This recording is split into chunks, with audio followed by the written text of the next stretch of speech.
ഇൻസ്റ്റാഗ്രാമിൽ കാണുന്ന പോലെ അല്ലല്ലോ, ഫുള്ള് ഫിൽറ്റർ ആണില്ലേ? മെസ്സേജ് അയക്കുമ്പോ ഇയാൾക്ക് കുറെ പറയണ്ടല്ലോ, എന്തേ തനിക്കിപ്പോ ഒന്നും പറയാനില്ലേ? താൻ എന്തെങ്കിലും പറയടോ. താൻ വന്നിട്ട് ഒരുപാട് നേരമായോ? കുടിക്കാൻ എന്തെങ്കിലും പറഞ്ഞാലോ? കുറച്ചേരായി.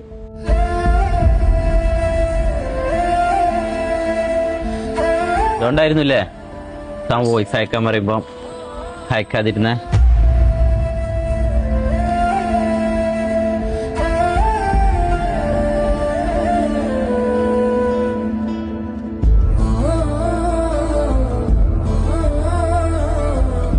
താന് ഇത്രയും കാലം എന്നെ പറ്റിക്കായിരുന്നില്ലേ? ഞാന് പറ്റിക്കാൻ വേണ്ടി ചെയ്തതല്ല. പിന്നെ എനിക്ക് ഇയാളെ നഷ്ടപ്പെടുന്നുള്ള പേടിയുണ്ടാ. അപ്പൊ ഇയാൾക്ക് ഞാന് അത്രയും ഇമ്പോർട്ടന്റ് ആണല്ലേ?